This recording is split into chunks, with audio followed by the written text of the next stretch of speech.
അസ്സലാമു അലൈക്കും വറഹ്മത്തുള്ളാഹി വബറകാതുഹു. ബിസ്മില്ലാ അൽഹംദുലില്ലാ അസ്സലാത്തു വസ്സലാമു അലാ അഷ്റഫി റസൂലില്ലാ വഅലാ ആലിഹി വസഹ്ബിഹി അജ്മഈൻ. അമ്മാ ബഅദ്.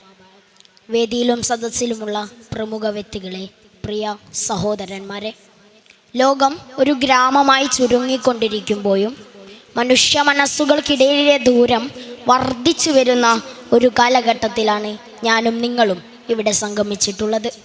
ഇത്തരുണത്തിൽ സാമൂഹികതയുടെ ഇസ്ലാമിക ദർശനം എന്ന വിഷയത്തിൽ ഒരു ചർച്ച എന്തുകൊണ്ടും അനിവാര്യമാണെന്ന് എനിക്ക് തോന്നുന്നു.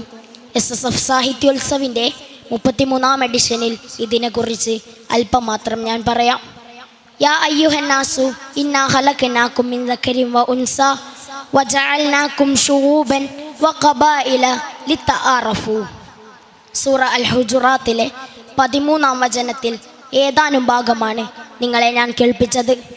എത്രമാത്രം ചിന്തോദ്ദീപമാണ് ഈ വചനങ്ങളെന്ന് നോക്കൂ. ഓ മനുഷ്യരെ, നിങ്ങളെ നാം ഒരു പുരുഷനിൽ നിന്നും സ്ത്രീയിൽ നിന്നുമാണ് സൃഷ്ടിച്ചിട്ടുള്ളത്. ഈ വചനങ്ങൾ ഉൾക്കൊള്ളുന്നതോടുകൂടി നാം എല്ലാം ഒരു മാതാവിൻ്റെയും പിതാവിൻ്റെയും മക്കളാണെന്നും ജാതി മത വർഗ വർണ്ണ ദേശഭാഷ വേഷ വ്യത്യാസമില്ലാതെ ഏകോദര സഹോദരങ്ങളായി വർത്തിക്കേണ്ടവരാണെന്നുമുള്ള ഉത്തമ ബോധ്യം മനുഷ്യ മനസ്സുകളിൽ ദൃഢമാകുന്ന വചനങ്ങൾ. ഗോത്രങ്ങളും തറവാടുകളും പരസ്പരം തിരിച്ചറിയാൻ വേണ്ടി മാത്രമാണെന്നും അതിനുവേണ്ടി പോരാടേണ്ടതില്ലെന്നും മനുഷ്യർ തിരിച്ചറിയുന്നു. എന്നാൽ ഇന്ന് നാം കണ്ടുവരുന്നത് പല പല ഡിസ്ക്രിമിനേഷനുകളും മനുഷ്യർക്കിടയിൽ ഉയർന്നു വരുന്നതാണ്.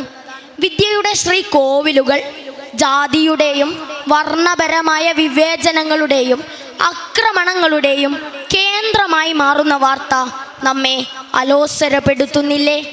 അഞ്ചരക്കണ്ടിയിലെ നിതിൻ രാജും ഹൈദരാബാദ് യൂണിവേഴ്സിറ്റി ക്യാമ്പസിൽ ജീവൻ വെടിഞ്ഞ രോഹിത് വെമുലയും വെറും ഉദാഹരണങ്ങൾ മാത്രമാണ്. ഭൗതികമായ ഉന്നത വിദ്യാഭ്യാസം ഇവർക്ക് നൽകുന്ന മൂല്യങ്ങൾ എന്താണെന്ന് നാം ചിന്തിച്ചു പോകുന്നു. ലോകത്ത് അടിമത്വം അവസാനിച്ചു എന്ന് പറയുന്നുണ്ടെങ്കിലും തത്വത്തിൽ അത് നമ്മെ വിട്ടുപോയിട്ടില്ല എന്നതാണ് സത്യം.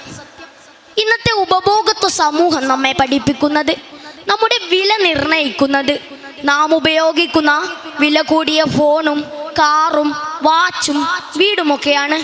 എന്നാൽ ഇസ്ലാം നമ്മെ പഠിപ്പിക്കുന്നത് ഇന്ന അക്രമക്കും ഇൻദല്ലാഹി അത്ഖാക്കും, നിങ്ങളെ ഉന്നതനാക്കുന്നത് നിങ്ങളുടെ തഖ്വയാണ്.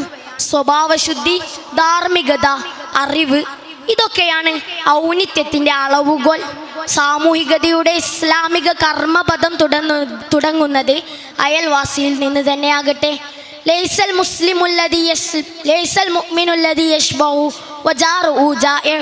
അയൽക്കാരൻ വിശന്നിരിക്കുമ്പോൾ വയറ് നിറച്ചുണ്ണുന്നവൻ നമ്മിൽപ്പെട്ടവനല്ല എന്ന തിരുനബി വചനം ഒരു വലിയ സാമൂഹിക സുരക്ഷാ പദ്ധതിയുടെ വിളംബരമാണ്. ഇങ്ങനെ ഓരോ മനുഷ്യനും സ്വന്തം വീടും അയൽപ്പക്കവും ശ്രദ്ധ പതിപ്പിക്കേണ്ട മണ്ഡലമാണെന്ന് തിരിച്ചറിഞ്ഞ് പ്രവർത്തിക്കുമ്പോഴാണ് ഓരോ വാർഡുകളും പഞ്ചായത്തുകളും ജില്ലകളും തുടങ്ങി സംസ്ഥാനവും രാജ്യവും, ഇങ്ങനെ രാജ്യങ്ങളെല്ലാം കൂടി ലോകം മുഴുവനും ശാന്തിയും സമാധാനവും കൊണ്ട് കളിയാടുന്നതായി നമുക്ക് കാണാം. സാമൂഹികതയുടെ ഇസ്ലാമിക ദർശനം എന്നത് കേവലം ഒരു ആരാധനയിൽ ഒതുങ്ങുന്നതല്ല, മറിച്ച് മനുഷ്യനെ മനുഷ്യനായി കാണാനുള്ള ബോധമാണ്. പരസ്പര സ്നേഹം, ബഹുമാനം, കരുണ എന്നിവയിൽ പണിയപ്പെട്ട ഒരു സമൂഹത്തെ വാർത്തെടുക്കലാണ് ഇസ്ലാമിൻ്റെ ലക്ഷ്യം. അതിന് നാഥൻ തുണക്കട്ടെ. വിട വ ആഖിറു ദഅ്വാനാ അനിൽ ഹംദുലില്ലാഹി റബ്ബിൽ ആലമീൻ. അസ്സലാമു അലൈക്കും.